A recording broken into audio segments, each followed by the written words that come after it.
On June 24, 1967, 6 young men prepared to explore a dangerous cave system in Yorkshire, England. All were experienced cavers, used to tight passages and long underground stretches. Among them was Michael Ryan, a 17-year-old boy passionate about adventure and geology. The cave chosen that day was Mosdale Caverns. Within the caving community, it was known as one of the most treacherous caves in the country. The entrance was discreet, just a narrow crack between rocks near Mosdale Scar, but inside, it turned into a maze of low tunnels, tight curves, and crawl-only passages. That morning, the weather was cloudy but calm. No one could have imagined what was about to unfold. With ropes, flashlights, helmets, and backpacks, the group began their descent. The plan was to explore one of the narrowest sections, the far marathon crawl. It was so tight they could barely turn their heads inside. The team moved in single file, slowly pushing forward inch by inch. Outside, the weather suddenly changed. Heavy rain hit the area earlier than expected. The limestone terrain quickly absorbed the rainwater, and that water started flowing directly into the cave. Deep below, the air grew damp and heavy. The floor became slick. Small trickles of water turned into rushing streams. Then came the sound, the deafening roar of floodwater echoing through the cave. They realized what was happening, but it was already too late. The cave was flooding. There was no time to turn back. The path they had come through was already partially submerged. They tried to retreat, but it was impossible. Water surged violently through the tunnels. They were trapped in the narrowest part of the cave with no way out. Above ground, no one realized the group was missing for the first few hours, but by nightfall, concern set in. Rescue teams were called. Experienced volunteers rushed to the entrance of Mosdale Caverns. It was pouring rain. Visibility was terrible. The cave entrance already showed signs of flooding, but the rescuers went in anyway. They worked in shifts, crawling through the same tunnels the boys had crossed. The first day passed with no sign of the group. Then came the second. The rescuers advanced a bit further, but water was still flowing fast, and many areas remained flooded. It was too dangerous to continue. They had to retreat once again. Only on the third day did the water levels begin to drop. The rescuers resumed the journey, crawling through tight cracks and squeezing through sharp, wet rock until they finally reached the far marathon crawl. What they found was devastating. Michael Ryan was still wearing his helmet. The headlamp attached to it no longer worked. All 6 boys were dead. Their bodies lay side by side, trapped in the tunnel. They were just a few meters away from a slightly higher area, one that might have saved them, but they hadn't reached it. Removing the bodies was extremely dangerous. The area was too unstable, too narrow. After discussions with the families, a painful decision was made.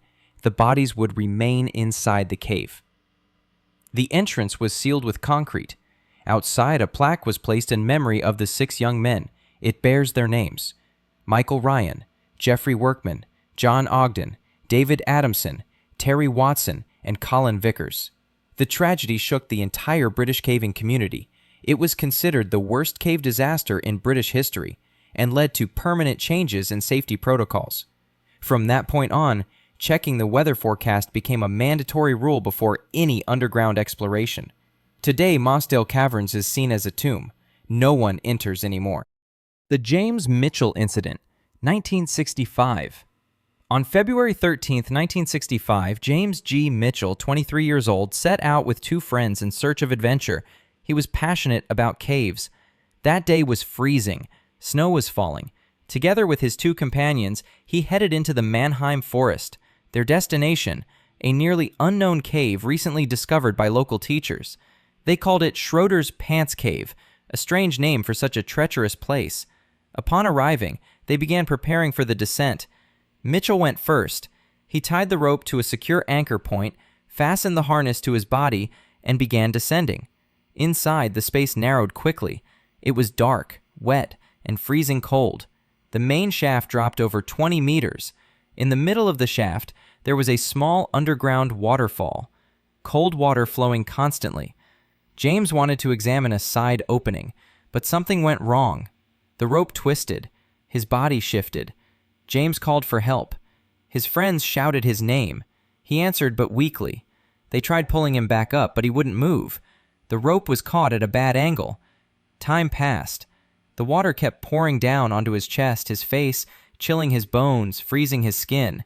He was stuck. His arm tangled, his torso pressed against the rock wall. The waterfall poured directly onto him, icy, relentless. His body temperature began to drop. James started shivering uncontrollably. Then his voice grew faint until it stopped completely. His friends ran for help. Within hours, experienced cavers, firefighters, and military personnel arrived. It was a complex rescue. The rescuers began descending into the cave. They tried to warm him up, tried to adjust the rope, tried to reposition him, but James's body no longer responded. The rescue was deemed impossible under those conditions. The cave was too unstable. The shaft was already starting to collapse. Removing James would have put other lives at risk. The rescuers returned to the surface and explained the delicate situation to his friends. In the end, a painful decision was made. The cave would be sealed permanently with stones. James Mitchell was declared dead. His body remained inside the cave for over 40 years.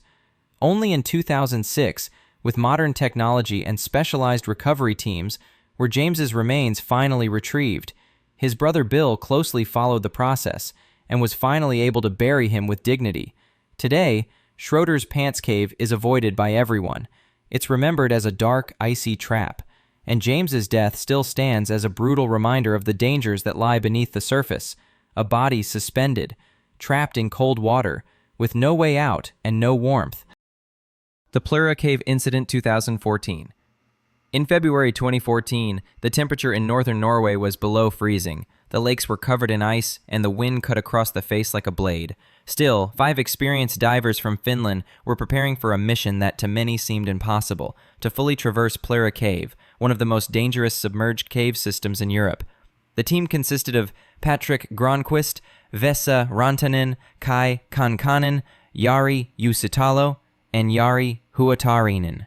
All were highly trained, well-equipped, and familiar with cave diving. Each diver carried 7 compressed air cylinders, thermal diving suits, and followed guidelines, nylon threads fixed to the cave walls to mark the return path. Their goal was to cross 2.3 kilometers of Plur Cave, navigating deep underwater through narrow fissures, tight turns, and dark chambers, until they reached the exit point on the other side, in the Steinugla system. To minimize risk, they split into 2 groups. Granqvist and Huotarinen entered first. The other 3 would follow about an hour later.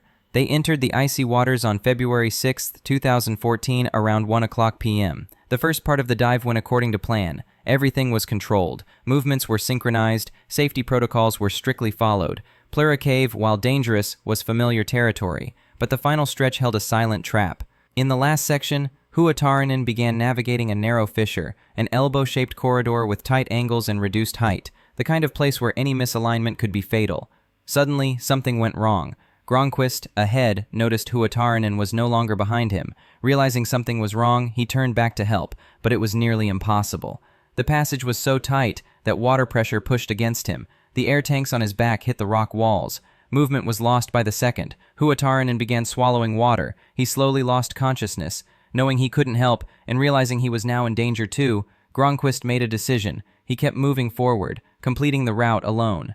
That decision saved his life. About an hour later, the second group entered: Rantanen, Uusitalo, and Kankanen. Rantanen, now in the same deadly passage, came across Huotarinen's unresponsive body. He had to make a choice: turn back or continue. He chose to push forward, completing the crossing. Uusitalo, right behind him, saw his friend and panicked. Disoriented and unable to escape the narrow corridor, he also died. The 5th diver, Kankanen, upon seeing Uusitalo's body, turned back. He did not complete the crossing. He returned to the starting point alone. Later, after recovering on the surface, Kankanen and Rantanen contacted emergency services. Norwegian police divers assessed the situation. They concluded that recovering the bodies would be too dangerous, due to depth, pressure, and the complexity of the system. The official decision was to seal the cave. The bodies would remain inside. But Kankanen and Rantanen refused to accept it. They planned their own recovery mission, without government permission. 2 months and 20 days later, they returned to Plur Cave. Every movement was calculated. The plan was dangerous, reckless to some, but they didn't care. These were their brothers. After more than 10 hours underwater, both bodies, Uusitalo and Huotarinen, were recovered and brought to the surface. They were buried with national mourning in Finland. The media around the world called it an act of extreme courage, but the divers rejected the label of heroes. In an interview, Kai Kankanen said, "I didn't go there for glory. I went there out of respect. They were our brothers, and you don't leave a brother behind. It became a story of bravery, loyalty, and two men who returned to hell to bring the others home.